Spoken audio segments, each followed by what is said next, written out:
Good morning, everyone. Everyone, just settle down. I know you're excited. It's the first AIRAC meeting in 2016. You've all been waiting for it, I know. So we're ready. We have a quorum. Councillor El Shantiri cannot make it. He's off gallivanting somewhere. He's doing traffic calming.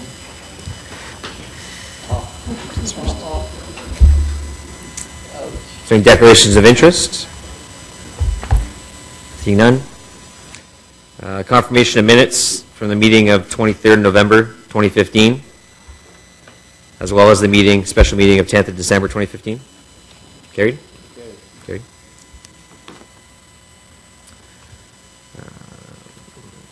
Communications response to inquiries. Discretion's inquiry from Councillor El Shantiri about using the traffic calming budget, but that'll be addressed in the presentation later on. So before getting to the agenda, I just want to read this. This is a public meeting to consider the proposed zoning bylaw amendments listed at items 7 to 11 on today's agenda. For the items listed above, only those who make oral submissions today or written submissions before the amendments are adopted may appeal the matter to the Ontario Municipal Board. In addition, the applicant may appeal the matter to the Ontario Municipal Board if Council does not adopt an amendment within 120 days of receipt of the application for zoning and 180 days for an official plan amendment. A comment sheet is available at the door for anyone wishing to submit written comments on these amendments. So we'll go through it. We'll just let's quickly go through. We have a presentation too. It's on the open mic, and I'm going to bump it up to the start. But we're going to go through the agenda first, just quickly. So item number 1, status update, Agricultural Rural Affairs Committee inquiries and motions for the period ending 28th of January 2016.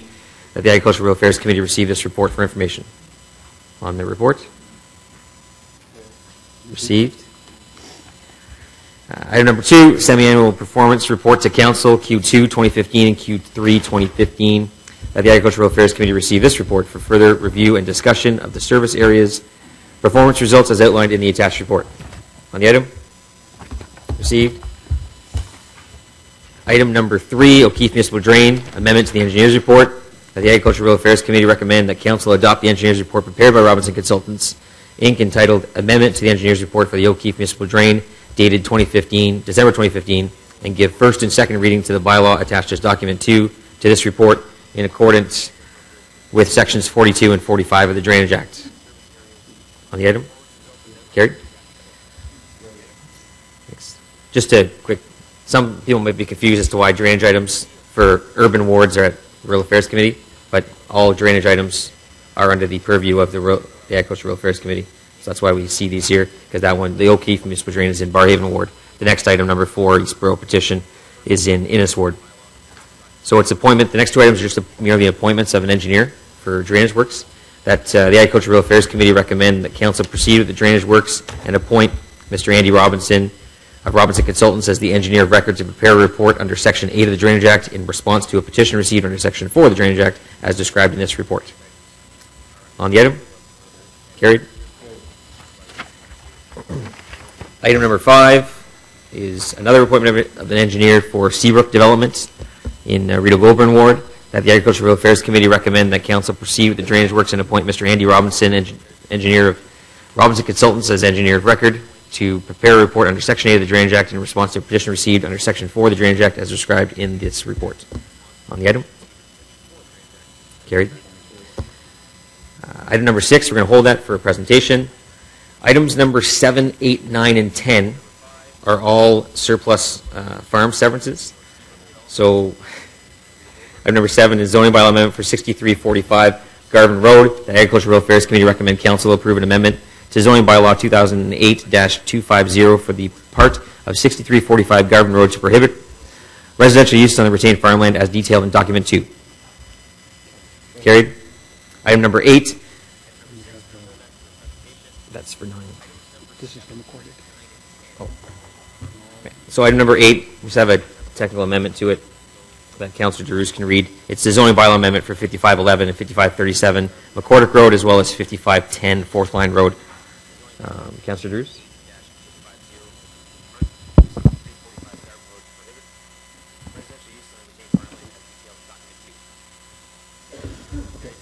stop pressing it so much. Just press it once. Okay, now. We need a new system. We need a new vice chair. Okay, move motion that Agriculture and Rural Affairs Committee amend the staff report with the following. Number one, the following text under the heading summary of requested zoning bylaw amendment proposal.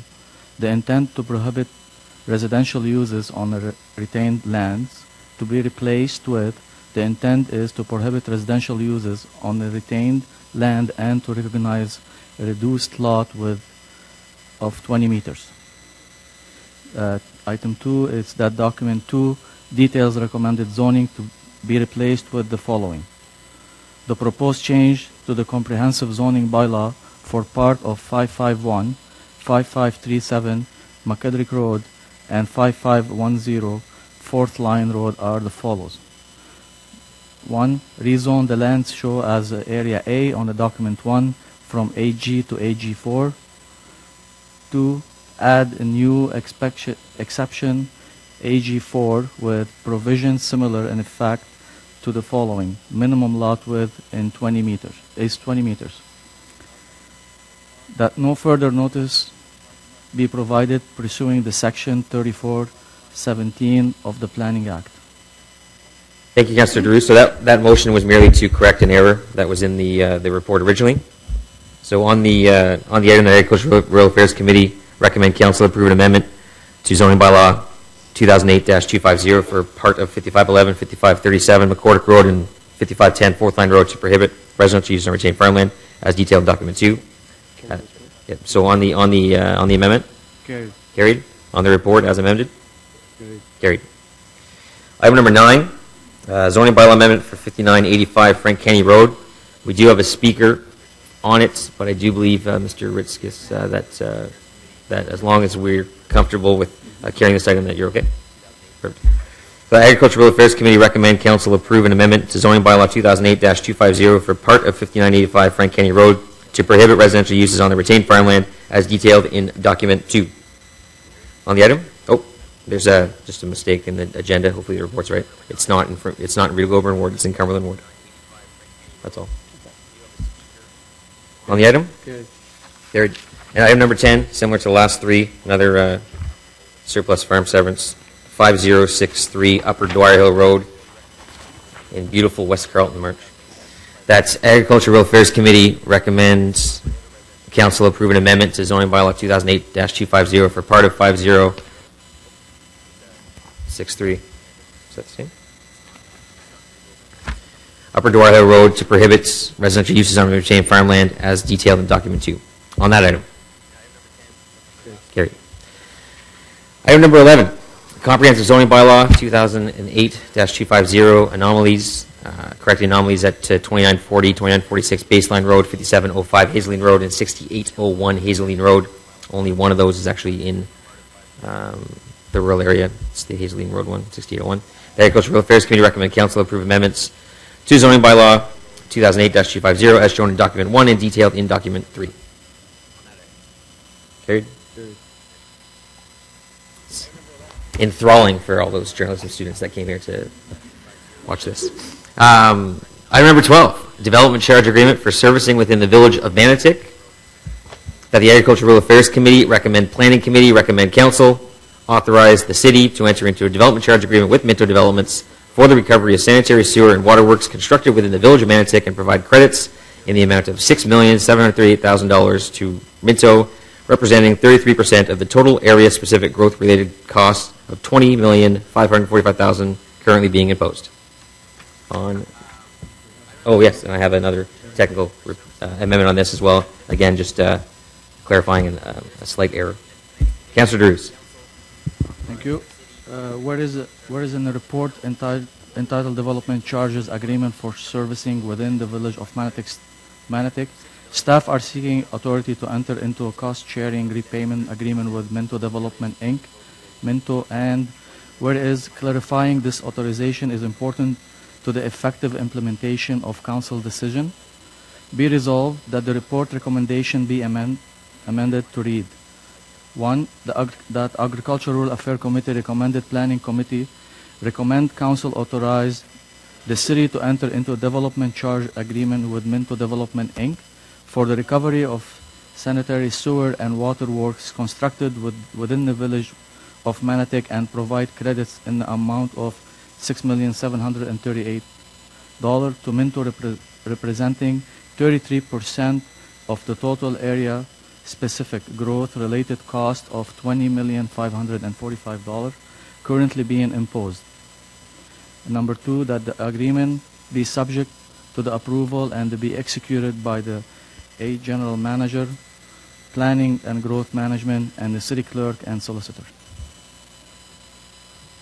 On the amendments? On the item? As amended? Thank you. And item number 13, which is an item with from Councillor Blais. This was notice was given at the meeting in Manatic on December 10th. Installation of stop signs at McNeely Road and Whispering Willows Drive. That sounds so pleasant. That the Agricultural Affairs Committee recommend Council approve the installation of stop signs on McNeely Road at Golf Course and Whispering Willow Drive and complete any associated works required to establish a four-way stop control configuration at that intersection. Any questions? Any? Carried? All right. So we did hold number 6, but I just in the open mic session, we do have a presentation from a group in Manatic. It's the Manatic Culture Parks and Recreation Association. They'd like to present. I'll call them, if it's a will of committee, I'd like to bring them up first. No worries. So we'll call them up ahead. I know Ann Robinson and Nolan Renius. Maybe for them. Oh, and Vivian Mitchell as well. So this presentation is on a plan. Wow, that's bright.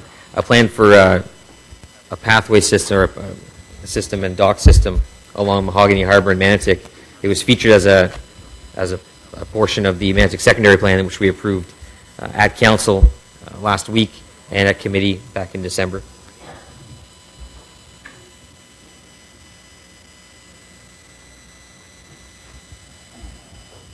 So, okay. All right, Ann. So I may need instructions on the microphone.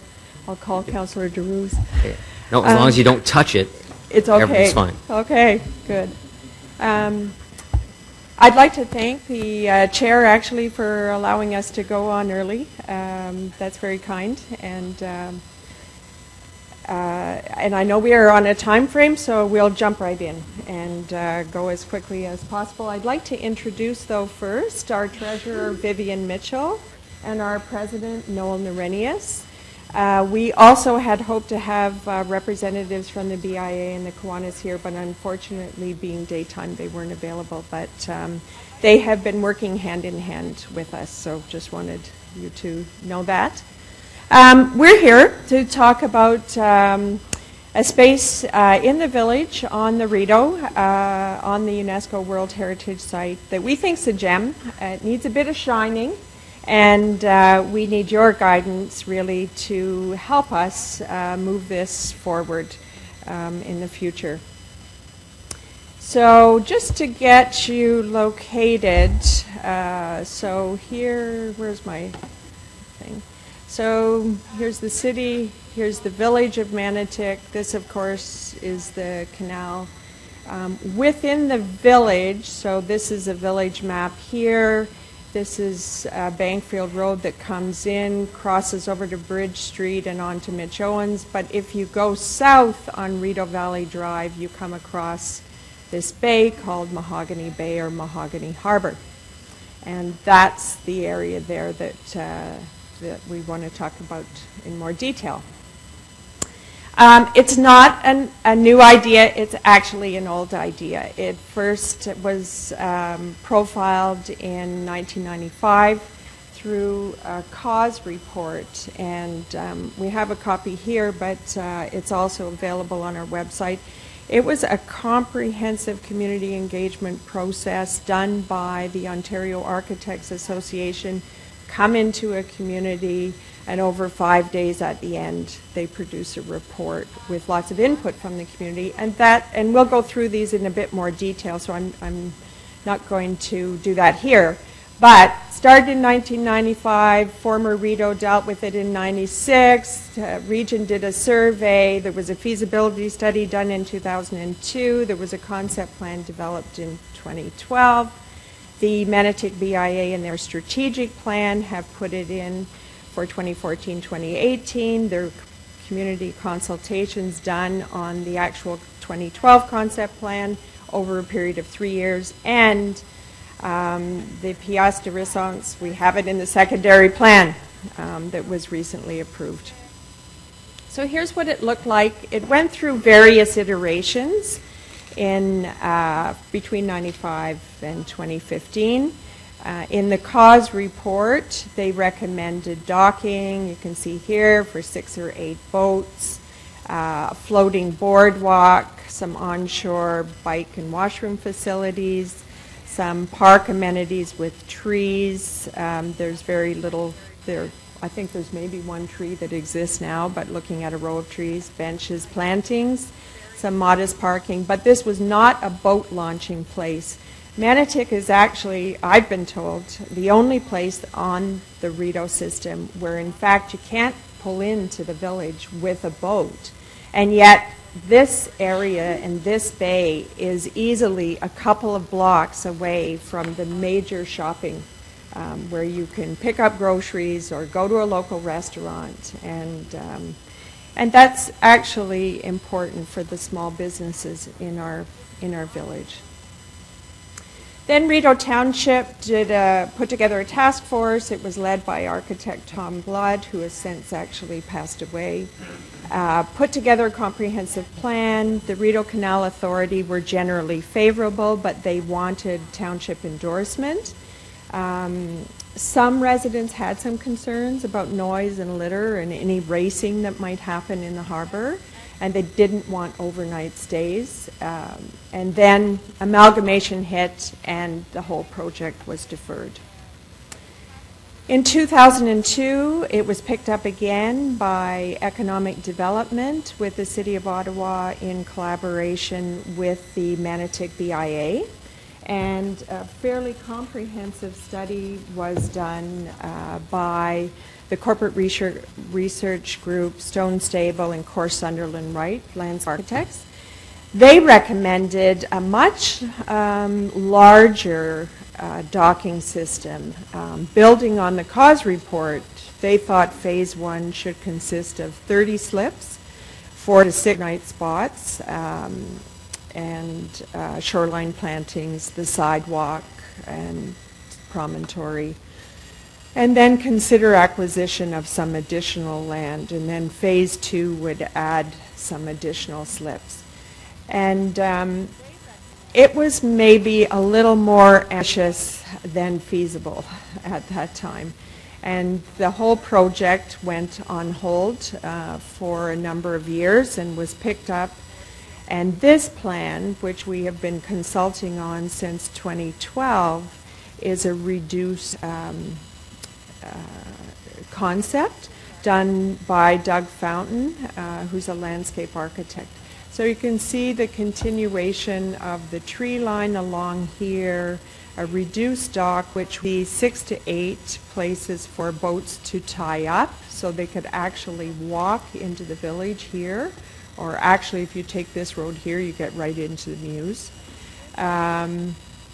Some seating areas, a place where you could throw a fishing line off, but it's a much more modest plan than was considered in 2002. We then did a whole lot of consultation, an online survey. The concept was in the library for 3 months with feedback forms. We've had it out during Dickinson Day and Taste of Manotick, and met with had a number of meetings with the BIA in Kiwanis. We moved the concept forward with discussions with Councillor Moffat and with a number of staff. We've talked with PGM staff, Infrastructure Services, Economic Development, Parks and Rec, Public Art, Public Works. And in October, we had a meeting with Rideau Valley, Parks Canada, and a number of city staff to really say, hey, is this a go or a no-go? Because we'll put it on the shelf if we can't find a way to move it forward. And I think there was great consensus that no, this is a good idea. And then I think what is really key is that the framework and the concept has been embedded in the secondary plan. You can see it right here. This is Annex 5 of the secondary plan, which went forward after the meeting of ARAC on December 10th to Council and was approved last week, January 27th. So that really gave, we felt, the green light. These are some of what I think are the key components in the vision. One is definitely access to the river. It's amazing. We're an island, you can see, in the middle of the river, but sometimes not much access for those who don't live on the river to the river itself, and particularly for boaters who are coming in here. And it's absolutely feasible to come into this bay, but there's no way presently to hook up to get into the village. We see the importance of, keep losing this thing, the importance of a walking sidewalk. This is the growth area of the village, with Regional doing some stuff here and Minto's property here. So being able to walk into the core of the village here is important. We see an opportunity for a great piece of public art. Where if a boat comes around this corner and in, what an opportunity to say, hey, we're here, and come in and visit our village, especially for the local small businesses.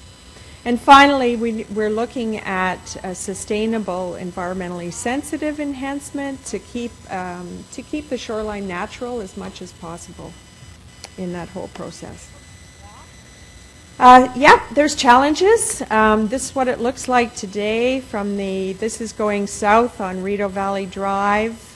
This was when Minto was doing some pipeline work here, so had to have the appropriate barrier.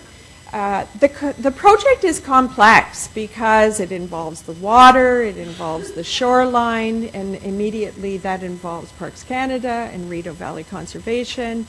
And then because we're looking at a connection, it's transportation, it's recreation, because we want to be able to fish and take advantage of the boating opportunities. So not simple. I remember talking to Derek Moody a number of years ago actually on it, and he said, you know, Ann, it's not simple. And he was absolutely dead right. We would like to go from this concept design phase to working drawings and costing and shovel ready, because really we can't do anything, we can't fundraise until we have that next step done. We're prepared as a community to look for resources, to apply for grants, to fundraise in the community, and we also recognize that long-term maintenance is important as well for everybody. But there are opportunities.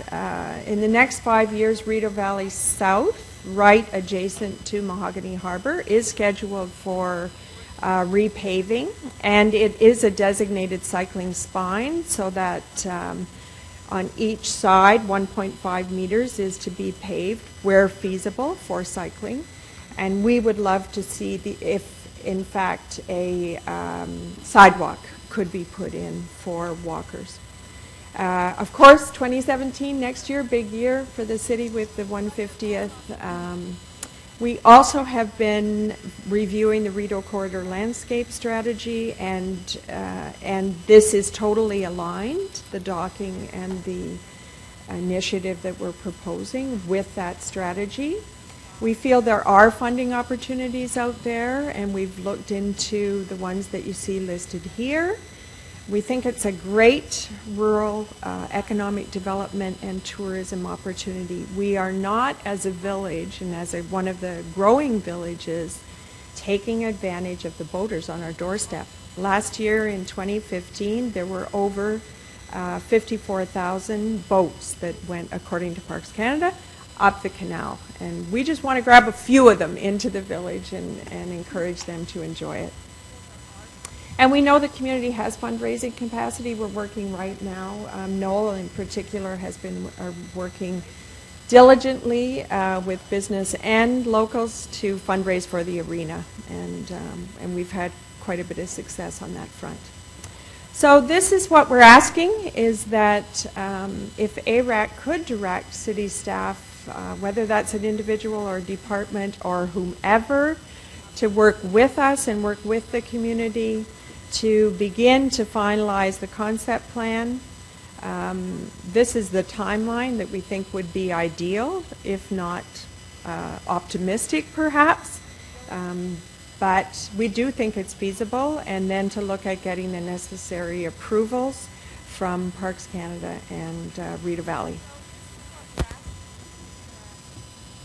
And that's it.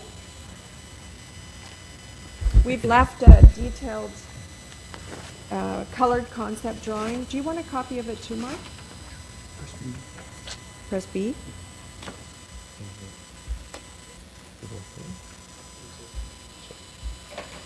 Thank you very much, Ann. Appreciate you taking the time to come here and present that to us. I think it's important, especially at this time. You can see Parks Canada, the NCC are all taking initiatives to try to animate the water more. I think for years our city's kind of turned our back to the water. Mantix certainly is one of those examples. You can see in LeBreton Flats that both the models there are both primed to try to make the water a focal point, and it's something that we haven't done in Mantix.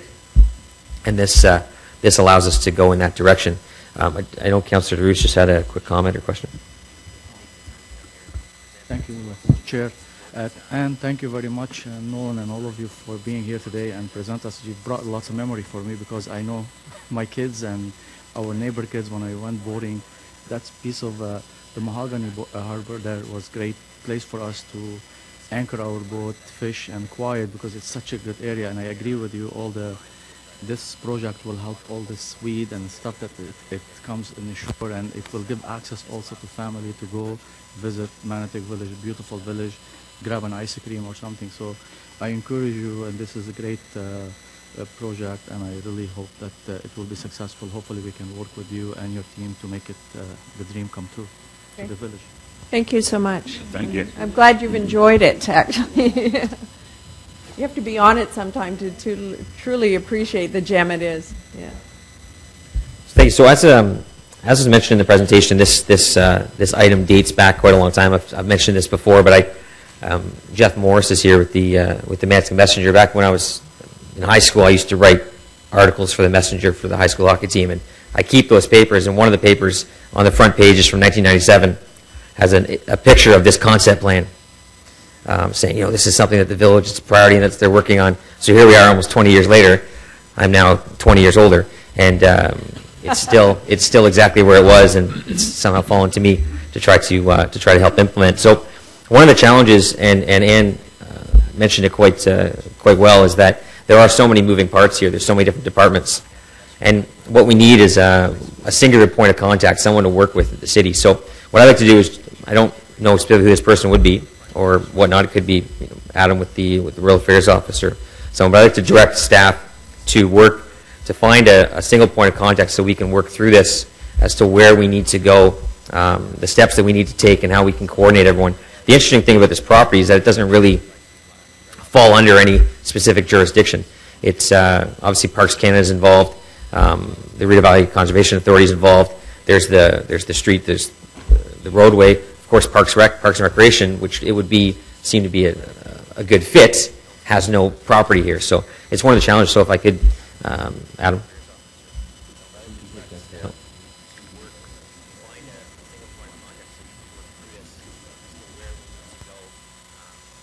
All right, thanks. Adam Brown's mic wasn't on, but he did say that he can take this direction.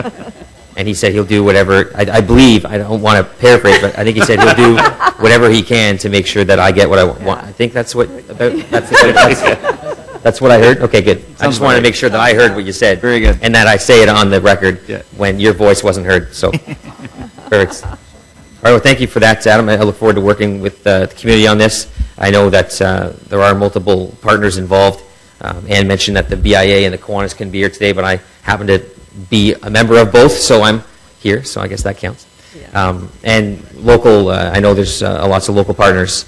Certainly Minto Communities, which was mentioned earlier today, has a vested interest in this. They'd like to see this move forward as well. It's right on the doorstep to their development, and they plan to be a part of Manitouk for the next several years. So it's, I think there's a lot of opportunity here to bring this forward now, more so than maybe the issues that we had 20 years ago. So thanks, Vivian and Noel and Ann for coming today, and look forward to working on this. Thanks, Adam. Thank you.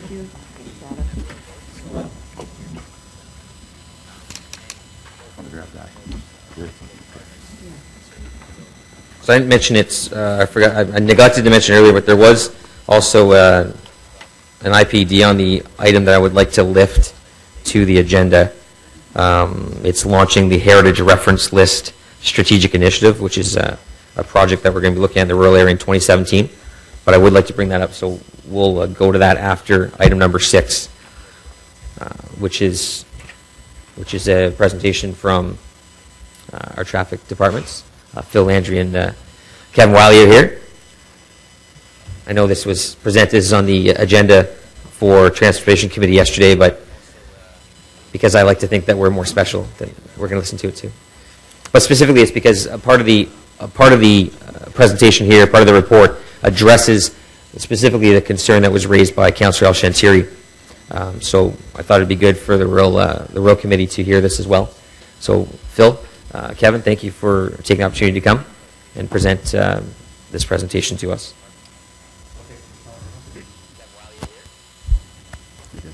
Okay. Can people hear me? There we go.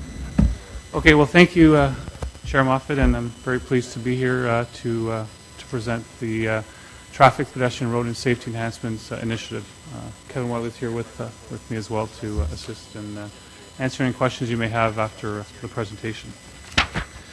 So this program comes from the term of council of priorities under the Transportation Mobility Strategic Objective. The initiative is to improve safety for all road users. So within this program, there's 5 identified programs, and I'm going to spend a few minutes talking about these programs, and I'm also going to talk about how it impacts in the rural part of the city. So the first program I'm going to talk about is the Pedestrian Countdown Signal Program, as well as the Pedestrian Countdown Signal Program and the Accessible Pedestrian Signal Program. So these deployments of these 2 programs is to enhance the mobility and make our city safer for all users of the roadway. And it was approved through the Transportation System Management Action Plan by Council a few years back. The accessible pedestrian signal provides a sound when activated that indicates to pedestrians when and in which direction they can safely cross at signalized intersections. The pedestrian countdown signal provides a visual countdown during the flashing don't walk interval, which displays how much time the pedestrians has to safely cross intersections before the displays change. So the priority is given to locations that do not require civil construction work and that are close proximity to schools and seniors' residents. So the goal is to maximize the number of locations addressed within the program's yearly available funding envelope. So in rural areas, we have 46 intersections that are signalized, of which 24 have the accessible pedestrian signals and 27 have the countdown pedestrian signals. So in 2016, the plan is to put some at Dunrobin and March, as well as Bridge Street at Long Island and Van Vliet. So the Pedestrian Safety Evaluation Program is a process that combines traffic engineering with public engagement for prioritizing and implementing pedestrian-related road safety improvements. This program reviews locations from a risk perspective to help identify countermeasures to mitigate those risks. So measures would include the installation of smart channels to reduce pedestrian crossing distances or narrowing crosswalks, as well as other geometric features to enhance the safety for pedestrians at intersections. Previously, we would do these, this program would fall in within Infrastructure Services Department when they were doing reconstruction projects, because there was no standalone funding to actually do these one-off intersections. But through this program, we're now able to do one standalone intersection per year. So the locations chosen for last year was Riverside and Bank, and this is where there's a pathway that runs along Riverside Drive that comes up to the intersection. but we're looking at the feasibility, and this is working with the NCC to actually have that pathway go under the bridge, similar to what you see on the north side of that bridge on Bank Street, so that the pedestrians and cyclists along that corridor wouldn't have to come up to the intersection and reduce conflicts. The Churchill and Richmond location, that's a location in Westboro where there's a high pedestrian demand, and there we're looking at providing more space and visibility for pedestrians because of the proximity of buildings. So we're looking at potentially putting out some bulb outs and doing some modification system to the pavement markings. The next program is the temporary traffic calming program. So this is a new program that's to the city. We piloted this over the last couple of years, and basically through this program, $40,000 are given to each ward per year to implement measures. So it allows councillors to work with staff to develop plans to address speeding issues with temporary measures. So we have 2 staff dedicated to this program, and their role is to work with you to identify the measures and make sure they get implemented. The next slide talks about the things that aren't included in this program. So this isn't to replace existing programs. So for example, speed humps, roadway narrow chicanes that are done through the area traffic management program, that would be continued through that program. Similar to stop signs and speed limit signs, we have existing programs with warrants and criteria, and we would follow those. So it's not to use those. Similar to the installation of new traffic control signals. What's included in this program are speed display boards, painting of speed limits on the road, flexible centerline signage, planters, and this isn't a list that's we're sticking with this. There's other things that will be added as time goes on based on what we see out in other areas of the city and in the country when we hear about new and innovative things that are going on to try to reduce speeds in our communities. So it takes about 8 weeks to implement the measures. That's from when we meet with the councillors to implementing to actually getting things done. And that's sort of the worst case scenario. If in other areas where if we already have signs or posts available, then it will take a lot quicker to do. So we continue to research and try to find new forms of temporary traffic calming measures through this program. The dates that we've identified here are sort of the cutoff dates for that year. And so for the speed boards and community signage, they can be installed year-round, assuming that we have a pole available, so either a street lighting pole or an existing wooden post. If we have to actually go and dig and do like that, like in the winter months, that we don't do that in the winter just because of the frost and that, we'd have to wait till the spring.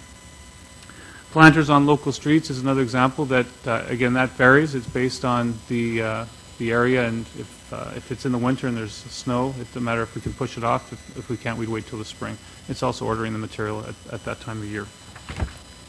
So here's a couple of pictures that show some of the measures that were implemented over the last year. Again, the speed flex stakes in the middle of the road, which has been very useful in reducing speeds and providing that awareness to people. We've actually seen some reductions between 3 and 4 kilometers to 7 or 8 kilometers an hour based on that. The speed boards, which again is an awareness, it's used both for drivers to remind them that they're on a local street, but it's also useful for the residents who, a lot of complaints we get is, cars are going 70, 80 kilometers an hour on my street. But a lot of times it's the feeling of that because they're really close to traffic. These boards help them be aware that the speeds of what the folks are traveling at, as well as painting the speed limit on the roads. That's been useful, and we've been using these. I know in Metcalf we've installed the sign, the paint on the road, and there's going to be some speed boards. So again, these are useful tools that can be used throughout the community. Now, we've got one more slide. Sorry, I'm on the wrong. One more. Okay, so this is a slide to talk about the rural areas. One of the things we acknowledge is that there's not necessarily always there's fewer opportunities to install these type of devices in rural areas because of roadway types, as well as reduced number of school zones and residential areas and parks and things like that. So this program will allow minor deficiencies along any rural cross-section to be included. So for example, if we have in a rural location where there's the roadway width is narrow, and the shoulders are gravel or they're starting to splinter, there's an opportunity, and we want to, or the councillor wants to put up a cycling safety message. There'd be an opportunity to do some minor roadway improvements to provide a safer facility for those cyclists. So it would tie hand in hand with the signage that would be installed. So we'll work with each councillor to address these minor deficiencies, and we'll work case by case to determine what could be used and what couldn't be used. But again, this isn't meant to replace programs as well, so it's got to be tied into the traffic calming initiative.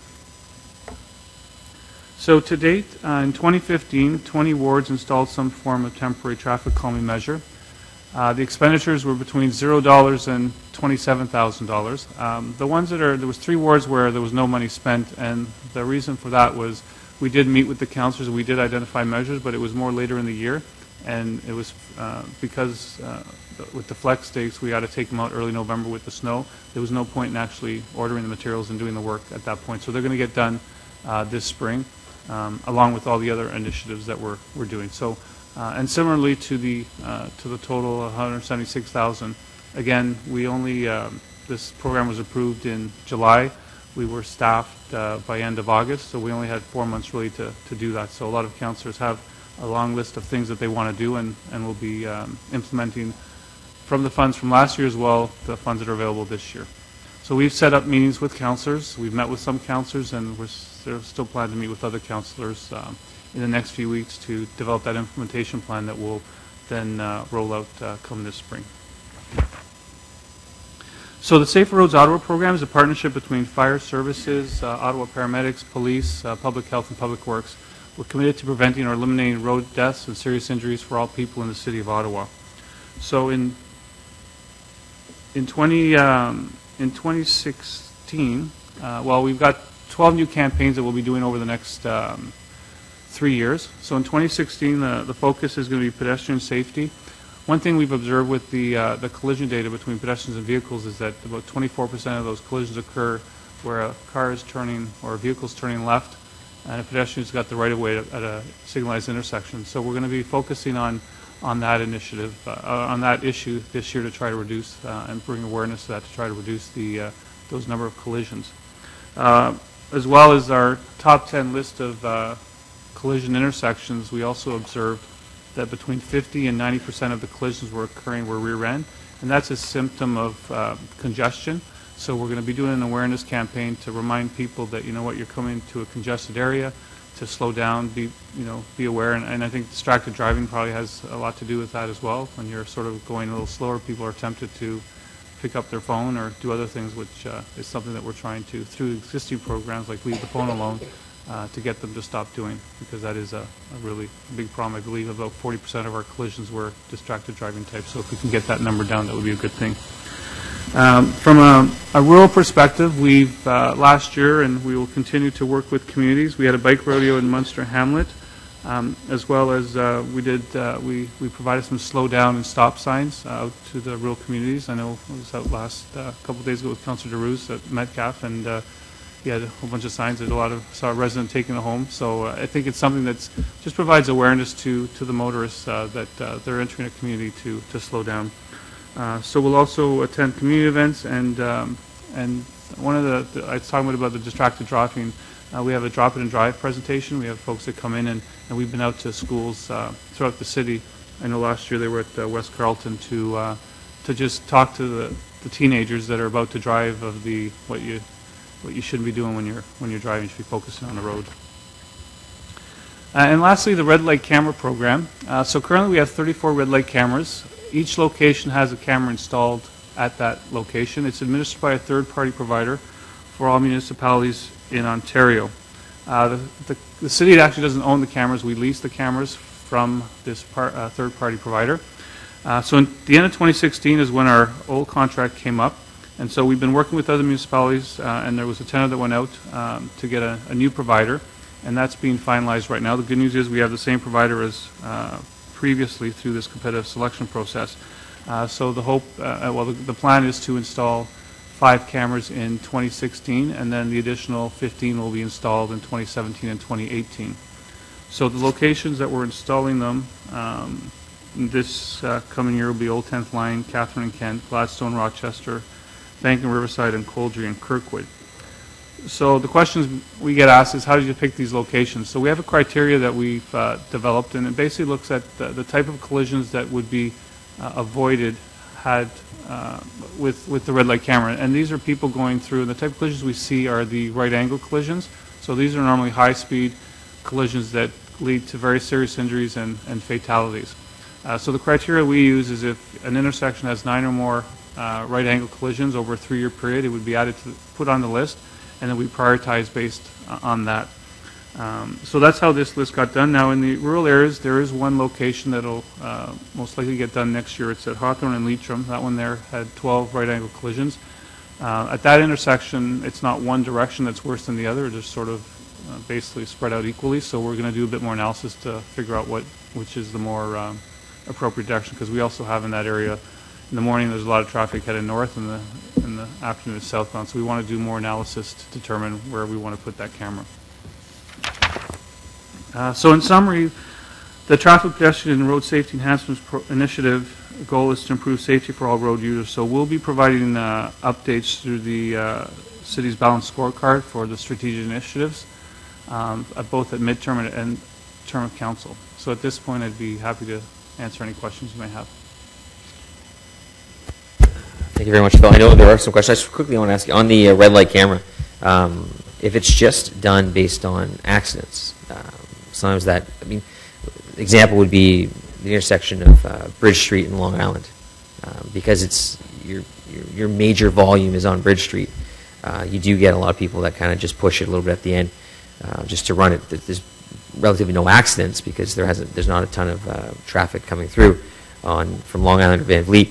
But how would an intersection like that somehow qualify for a red light camera? Yeah, we have a lot of our intersections are like that, so it's not a problem specific to that area in the city. So we're trying to use evidence-based locations, and what we've actually found, because we've got 34 cameras installed, and those were based on that criteria, that we've seen a reduction in that type of collision. And so these collisions are happening at these intersections, so we want to try to reduce those. It's towards our whole Safe Roads Ottawa and Vision Zero fatalities. Right. And so we know that there's issues and problems at those intersections, so we want to tackle those before we look at other locations. What's the cost of the camera versus the cost of just installing the casing? Well, the cost, we lease the camera. It's about $85 a location per day. So the total expenditure last year, I think, was about just under $1.2 million for the 34 locations. So every new location is how much? Well, it's based on it's factors on, like I said, $85 a day. So when you multiply that by the number that of includes days, the $85 a day includes it's everything. And we lease it. It's the housing. It's everything. Okay. So it's probably about $40,000 a year per location.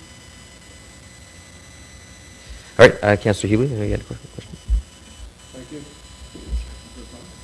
No, Mr. President. Okay, well, hopefully you can hear me. I'm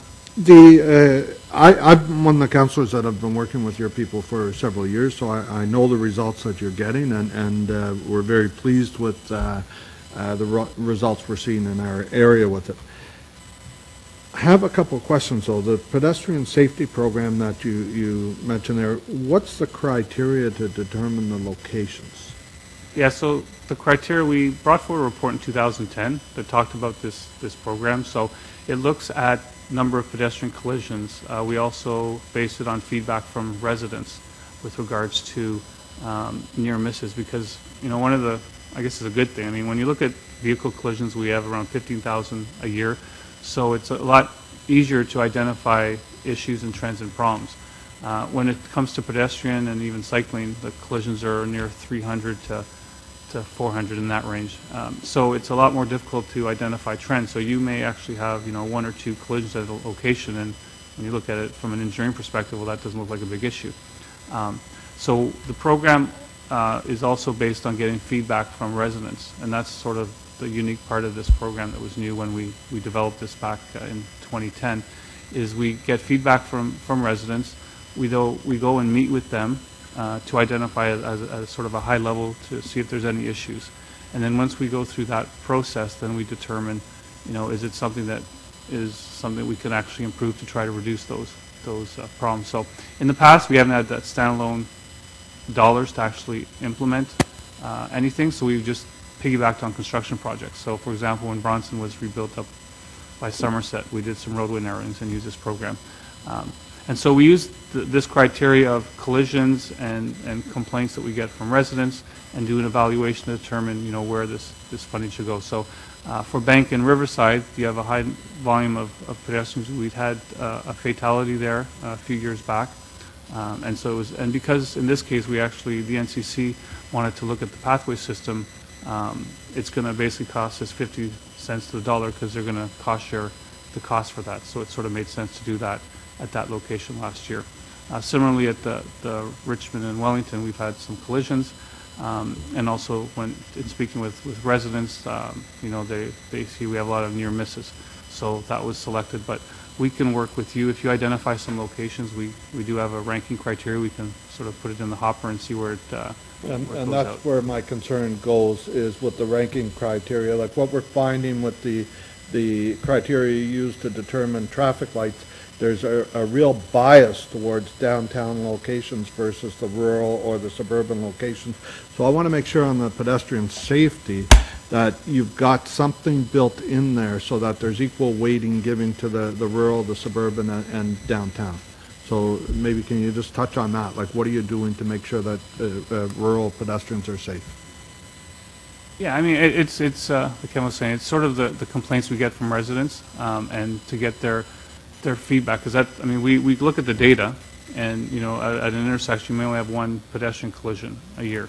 So from that, it doesn't really tell us, okay, is there a pattern where you would see where, like I was saying, with the vehicles, we're seeing 70% of the 40 some odd collisions are rear ends. Well, there's a pattern there, so we can do from an engineering perspective. Is it, do we put high friction pavement? Is it something with the signal time? And we, one of the things that's been very useful is the left turn collisions with through. So if we start to see that, we can make the signal.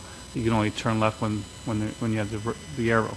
So those are easy things to do. When it comes to pedestrians, it's a lot more difficult because you just don't see the collisions to give us those patterns. So that's where we go and meet with the residents. So if you have intersections in your ward, and I know we did that a few years back at the park and ride lot. Yeah, where we made we improvements. did some surveys because from a perspective of the users, it wasn't safe, and we were able to do so. This, although this program is meant to do the larger, more costly, we can still go out and meet with residents, and if there's things we can do with pavement marking, signage, even the pedestrian countdown signals, if there's, we get a lot of complaints, especially with the wide roads, that people just don't know how much time there is to cross the street. So there's things like that we can do that within existing programs. It's more the bigger modifications that we've had challenges to make changes. So moving on to the red light camera program, I notice in the list there, it's basically nothing in the West End, nothing in the rurals.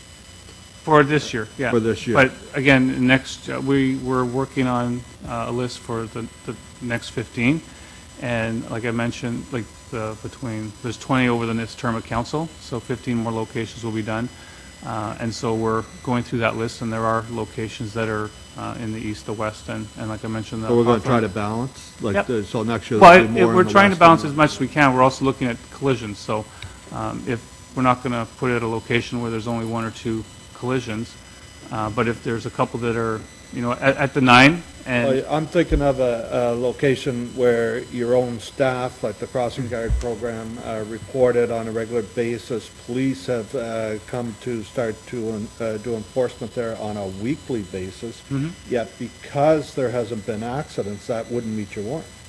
Or well, your it's more in the criteria. ranking. I guess the challenge It's that only we're- a matter of time before, and it's out of school, it's only a matter of, because of the crossing guard, it's only a matter of time that we're going to have a serious accident there. So I'm wondering if the red light camera, since that seems to be a big part of the complaints, is that people are going through the red light there, at $85 a day, is this something that we can lease and use our traffic calming to get maybe 60 days at a location? Or is it, once it's in, is it there for the year? How does that work? Yeah, it's a permanent installation. I know that question came up yesterday. Can we move it around?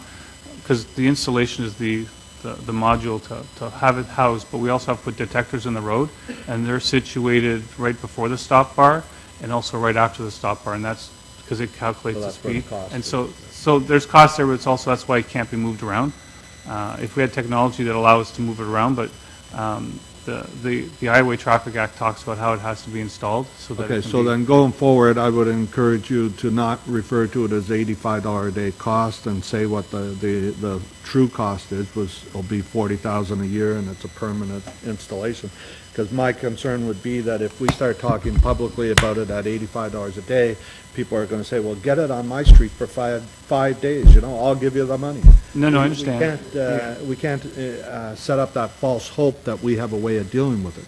Mm-hmm. Now, one more follow-up on that particular piece is, are we looking at buying some of the boxes to give the impression that the red light camera is there to work as a deterrent, and possibly having a way to move something around like we do the cameras in the past? That's not something that we've considered. At each location where we have the box, we actually put the sign. We put a sign in advance saying there's a red light camera. So it's not even to say that we're trying to hide it, and it's actually in all four directions. So even though 3 of the directions don't have the red light camera, I mean, we can take a look to go back to see if that's something that would be feasible to do. I also, one of the things I'm just off the top of my head thinking about that is one of the things we do see with red light cameras is that there's an increase in rear end collisions.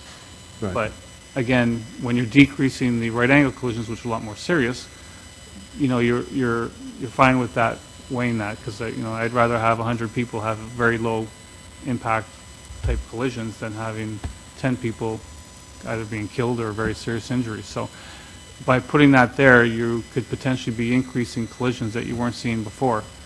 So it's trying to find that balance. So Can we do a direction to staff then, that you look at that as a possibility, even if it's as a short-term measure until we get this program fully rolled out? Might be a way to increase awareness that we are starting to use red light cameras, and might help with some of those intersections that many of us have concerns with, that accidents haven't happened, but we feel will happen. Because as you said, the community feedback, the feedback from the police, and the feedback from your crossing guide program. yeah, we can. Could that be done? We'll take that. We'll take a look at that and report back Thank you very much. through a memo, I guess. Thank you. I'm done. Thank you very much. Councillor Blais? Thanks very much. What do we get for the $40,000 here? So you get basically, like I said, the speed boards, the flexible stakes, the... No, sorry, on the red light cameras. Oh, on the red light cameras. Yeah. Oh, basically, we're leasing the devices. So you're paying for the cost of the camera. You're paying for the cost of the camera, or the film, or the processing. Yeah, the processing is done by a third party. Basically, the City of Toronto manages the whole program for all the cities within the province that are within the program, and that was decided back in 2001 because it was felt if each municipality went out, the cost would be a lot higher than if you went out in a bulk purchase. So we've been following that format over the last few years. So The you cameras basically have and the processing. the cameras, the processing, the infrastructure. So we don't pay for any of the detectors. We don't pay for any of the housing. If anything breaks down, it's all up to them to fund. Okay, and so why do we use right angle collisions as the metric? Is that what everyone uses, or? That's my understanding. Is that's what's used throughout and the reason is the red light camera is trying to reduce or eliminate people going through red lights. And when we have people going through red lights, the type of collisions that occur are the right angle ones, because you've got a green light in one direction, a car goes through the red light, and they meet in the middle. And Sure. those are the most serious. So that's why we look at that type of collision. It's a high-speed type collision. Sure, but in using that metric, aren't we saying we have to let the intersection become dangerous before we're willing to attempt to make it safe?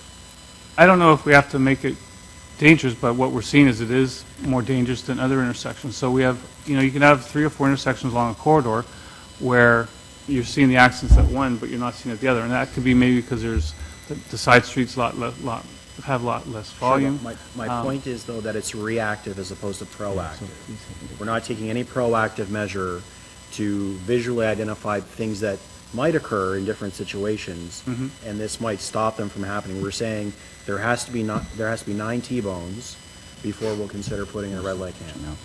Yeah, well, I guess if we didn't, the answer to that would be if we didn't have those 9 or 10 collisions happening at intersections, then we could look at other criteria. But at this point, we're still seeing those numbers. We have a list of about 30 intersections that have that many collisions. So I know we're being reactive, but at other intersections where those collisions aren't occurring, it's again prioritizing. You know, do we put it at a location where we're not seeing those intersections, but there's the feeling that that's occurring, versus intersections where we know it's happening. It's not to say that we want to see all the other intersections increase to get that number to get a red light camera, but it's trying to find that balance because we only have a certain amount of cameras that we can install. So where do you get the biggest bang for the buck from a road safety perspective? Sure, okay, so going back to the temporary traffic calming program, could you put the slide back up that had the timelines? And there was a slide that indicated at what point in the year things could happen.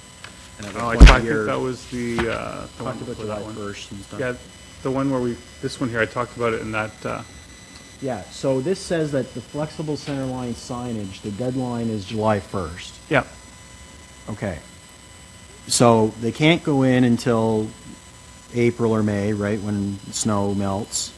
Deadline's July 1st. If it only takes 8 weeks to process, and I dispute that, it takes a heck of a lot longer than 8 weeks, by the way, and I can demonstrate that to you. If it only takes 8 weeks to process, 8 weeks still brings you to Labor Day, and you still get 2 or 3 months of school. And if school zones are the priority for these things, or one of the priorities for these things, why the heck is the deadline July 1st? Well, the July 1st was, again, the plan is to work with you and to identify those locations in the spring. Sure. So we shouldn't hopefully have too many locations that all of a sudden pop up out of the blue. If it's a school zone, I would expect that if we didn't think of a certain school, that come May or June, we'll identify those and we can do those implementations. New schools open, new roadways open as communities are building, that traffic patterns change as a result of that growth. And you might not realize the situation until September. They might change the busing patterns of the students. And so in taking 8 weeks, and again, it takes a lot longer than 8 weeks, I'm not sure that July 1 is an appropriate cutoff time, to be perfectly honest.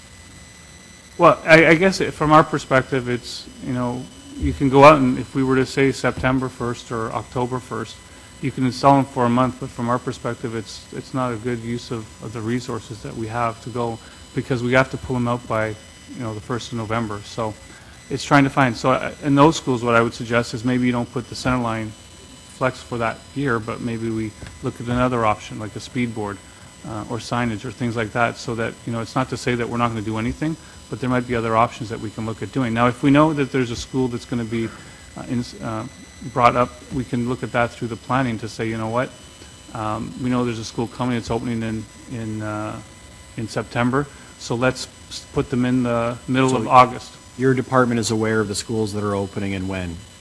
Coordination with the planning department? 'Cause that's not been my experience. No, we're trying to work with planning to get that. I mean, for the most part, we hear it usually from counselors that there's this new school coming, but we're working and we're trying to improve our communications with planning to see what's coming up down the So pike. how do you measure the effectiveness of these programs?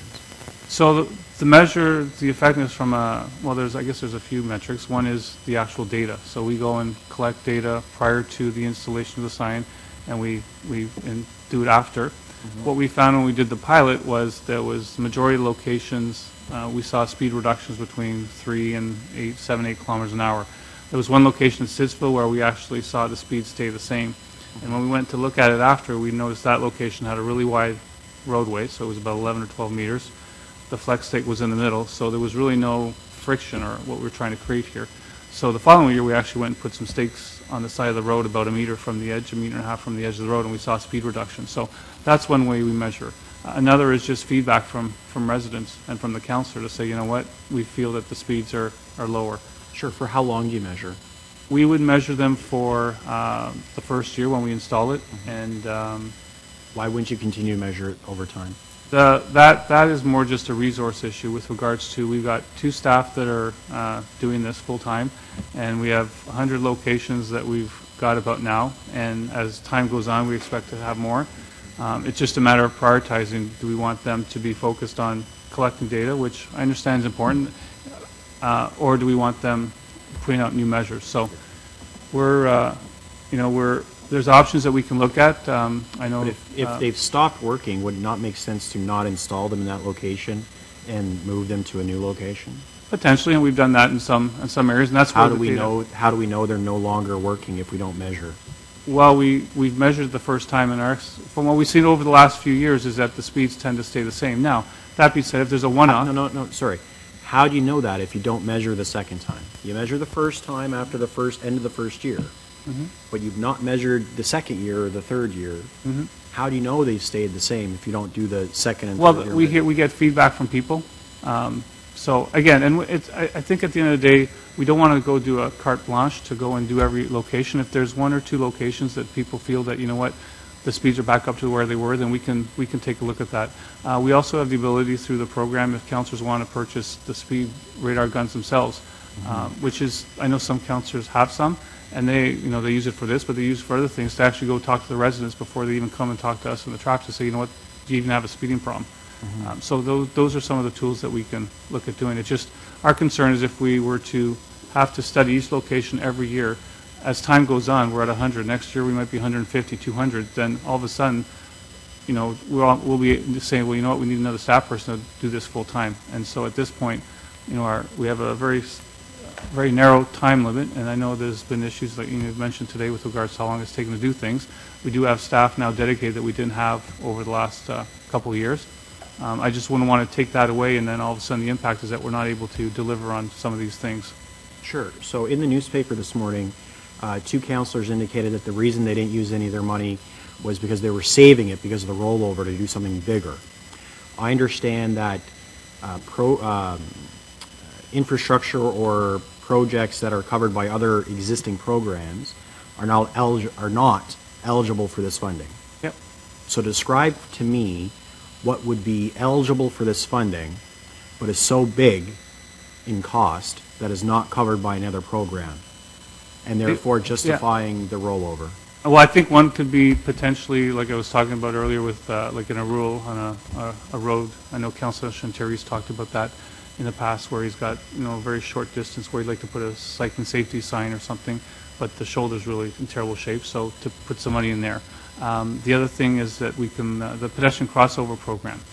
We brought forward a report last fall that talked about. Greg Krent said those were not eligible for this. They At the weren't committee meeting. the ones that don't meet the criteria, but we also have a backlog of locations. So if there's So we can install them where warrants and criteria aren't met. and where we can't fund it through our regular program. So we can use this to install traffic lights where warrants aren't met? No, they have to be met.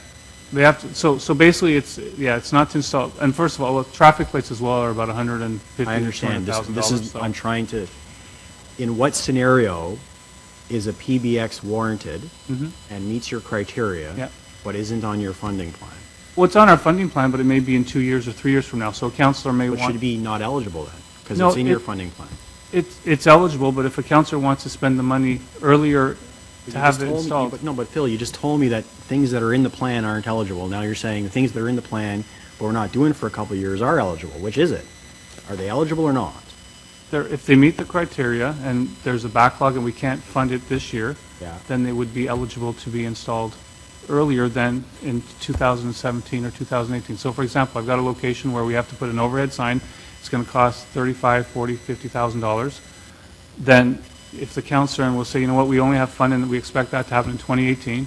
If the councillor wants to come and say, you know what, I want to do it this year, then we could fund it through this program. Okay. You and Greg Kent need to have a conversation, because that's not the message that I received when the four of us met. Okay, well, It certainly sounds similar to what we've done with cash in lieu of parkland, where you can advance projects in that way.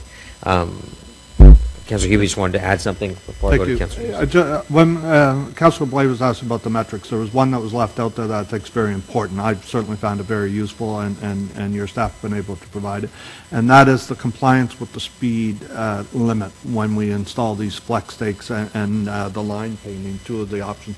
I believe it's on average 24% improvement in the compliance to the speed limit with the flex stakes, and 17 or 18% improvement with the line painting, correct? Yeah, I mean, those are, I mean, think that's those are part of the important. speed data. So we look at the average speed of reduction, but also compliance. And the more you can get to 100% compliance, the less likely there'll be a collision.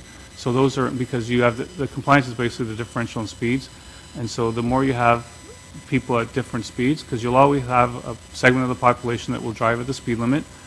And what happens is, especially over longer durations, or if people have been waiting for a minute or two, they're going to start to do silly things to pass those folks. So if you can get more people complying to the speed limit, then that likelihood of those things happening is reduced, which improves safety And for these everybody. tools have proven to be very effective in Yes. doing that, but those are significant reductions. Yep. So it's good. Okay, thank you. And I would also echo what Councillor Blais said about the PXOs. There's obviously, there's a pent-up demand for these. We were part of, several of us were part of the initiative to get the province to approve these, so perhaps your staff may want to work with us to make sure that as many as possible are done this year. Yep. Or next. Yep. Thank you, Councillor Hubely. Councillor DeRuse? Now, you remember, you were on Transportation Committee yesterday, so you should have said your piece yesterday. Yes, and that's why I didn't ask my question yesterday. I want. Oh, I see. You're old enough for today, I get it. Well, thank you very much. I just clarification, Phil. So let's say if you want to put a speed bump on the street, it didn't, and if it didn't meet the warrant, but if it met the warrant, you can use the funding that we have, so we can install them because it goes on the list to wait for funding. I'd have to talk to Planning Growth Management, because those are programs run through their program. We haven't, that's the first time I've been asked that question, so I can follow up and get back to you. That's good, because I was told it's not. I just want to make sure I need clarification. I on mean, that. the program's not meant to replace, but if there's, if I would think, and again, I'd have to confirm with Planning Growth Management, that if there's a list that's been identified, a speed bump will go, but because there's no funding similar to the PXOs, that it can get advanced, then, again, let me talk to them and we'll get back to you. Yeah, it'd have to meet the criteria. As long as it meets the criteria, then potentially there's an option for that. Okay.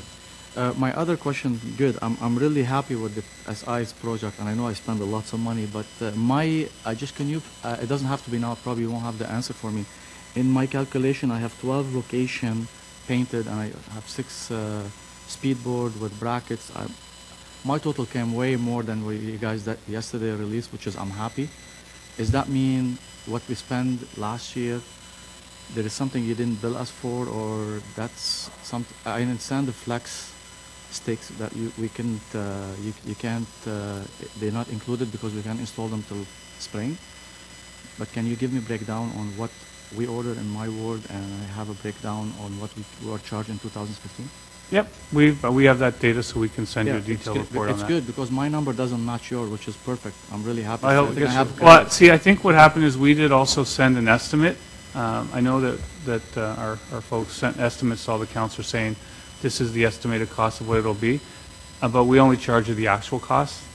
So it's more than likely that we probably overestimate a little bit, and better that way than probably the other way. I'm very happy. I got more money to spend next year. Good. Thanks. No problem. Don't get too excited. There's actually there's a caveat in the policy where any overages from Osgood Ward actually transfer to Rita Goulburn, because mine's twice this size. So. Ooh. Ooh. The mic wasn't on, so no one heard that. All right, so thanks for this. I know that we've managed to do a couple things in Rita Goulburn Ward, and the program works. I know the flex stakes that we placed on Church Street a couple years ago, we saw an immediate reduction from an average of 52 down to 44.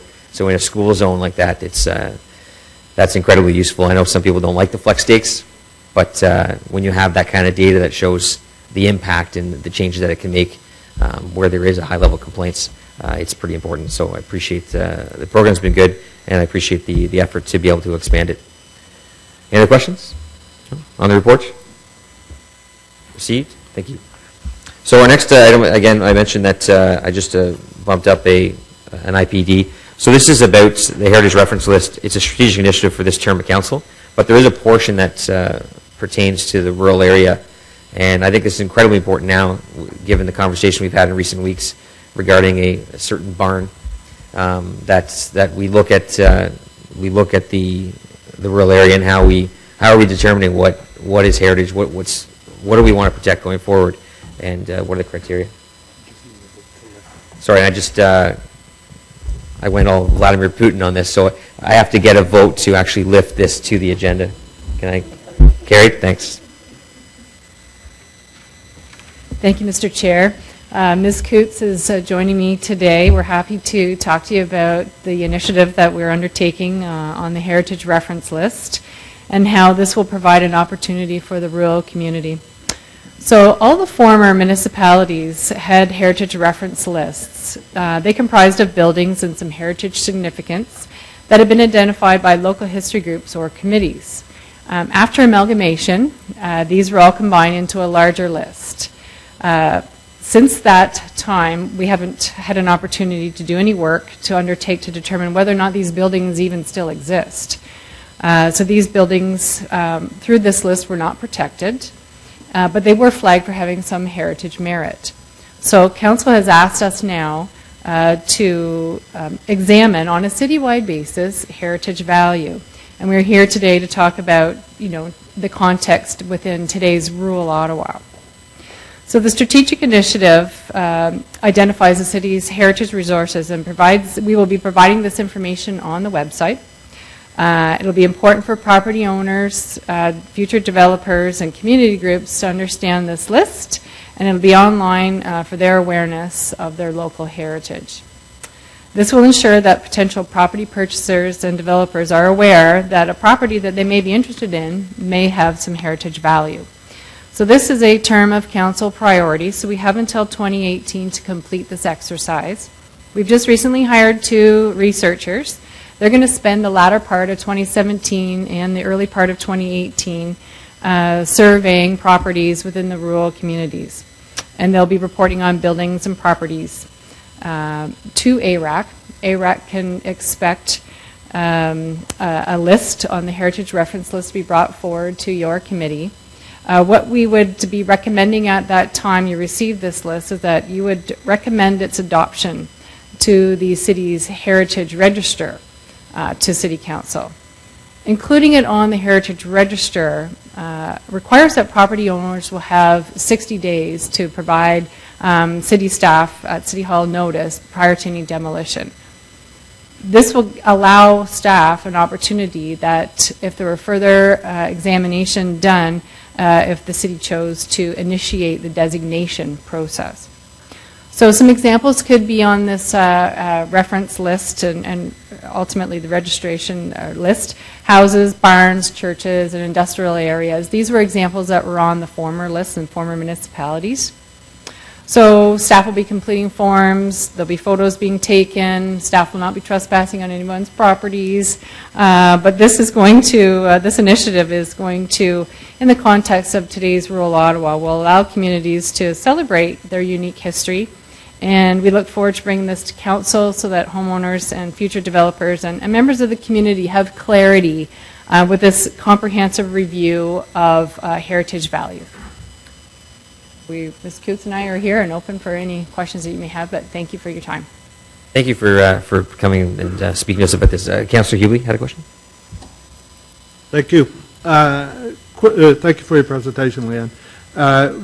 When this report comes to council, at the last planning committee where we dealt with the barn, I had given direction to staff to look at how we can deal with situations like that where council deems it a better value to move the barn somewhere or a building, like take it apart and relocate.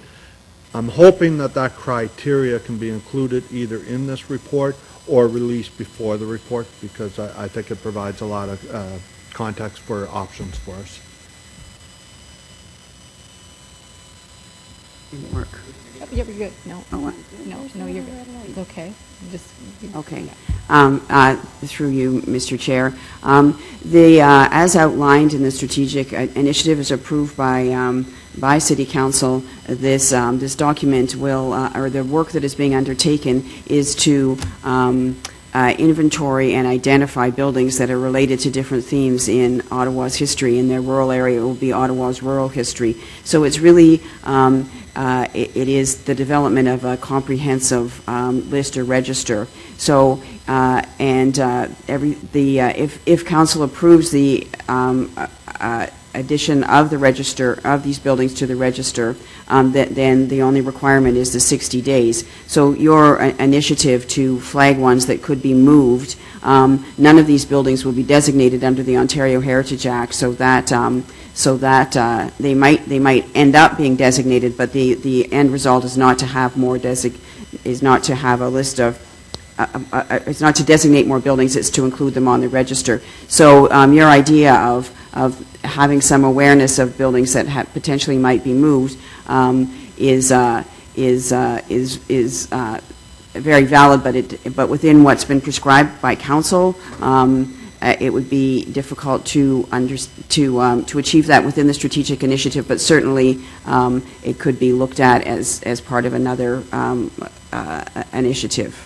I wasn't looking for you to flag buildings that could be moved. What I thought I was trying to get across was to look at how we can do that, and when cases come up or applications come up, what's the criteria we should look at for whether or not something should be moved.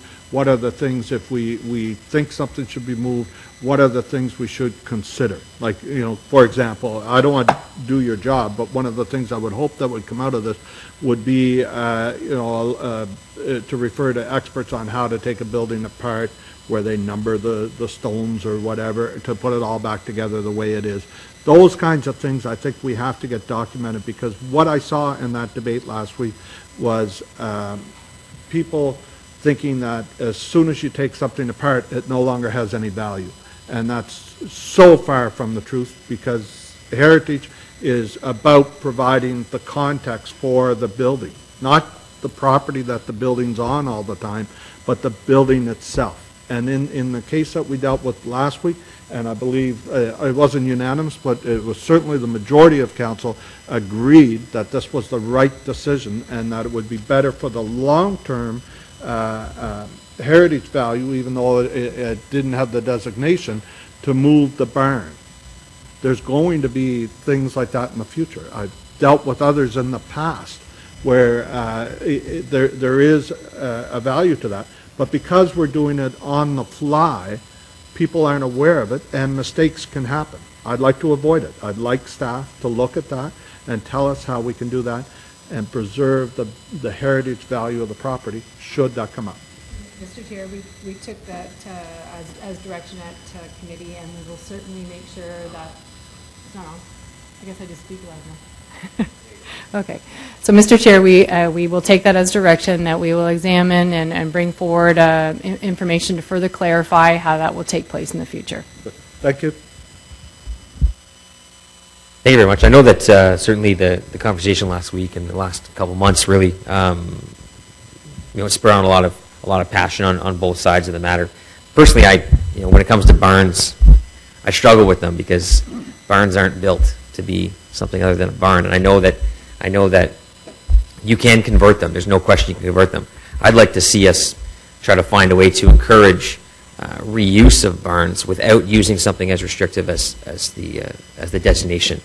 I think it'd be more economical. I think it's hard to say that repurposing a barn could be economical, because it really isn't. But I just think that when you make it so restrictive and you make it about a battle over the Heritage Act, I think you ruin the conversation. That could have been a much better story with that barn, had it not been so restrictive in terms of what we were looking at. It was either yes or no.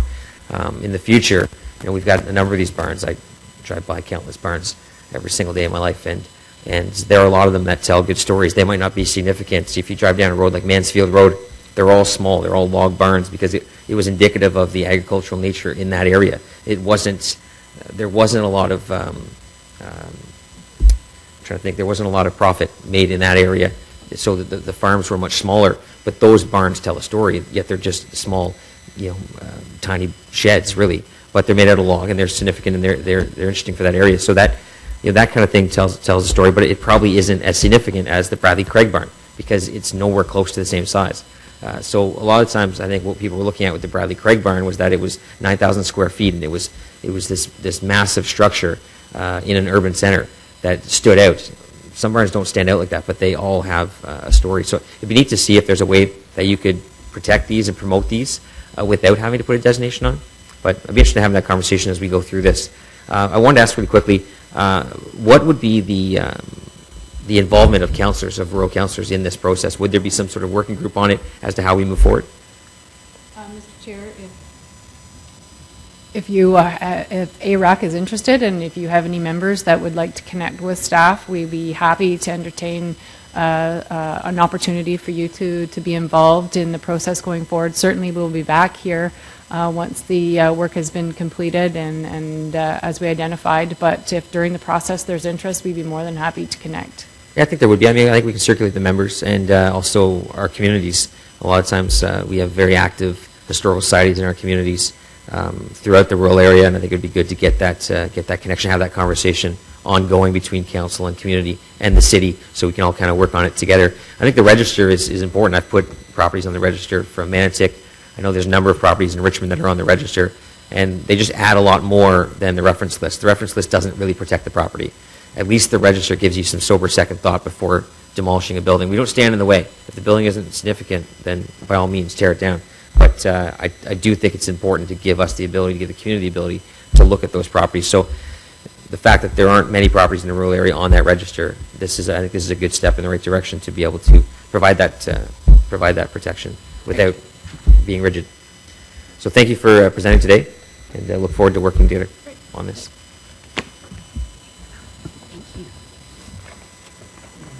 So the other, back to the agenda, there are no in-camera items. We also had the information previously distributed on the funding decisions from the Rural Association Partnership Program and the Rural Community Building Grant Program for 2015. No one is registered for the open mic session. Notices of motion for consideration subsequent meeting. Councillor Blais has one.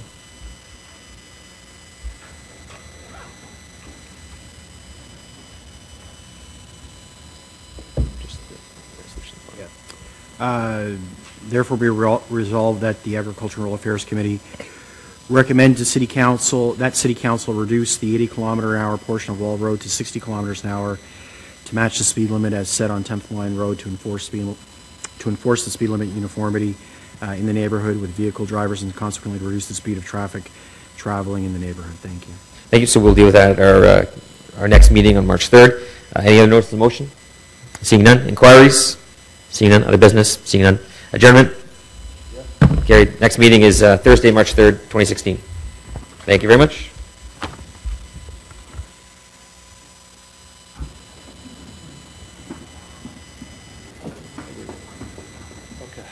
We're supposed to meet now for something?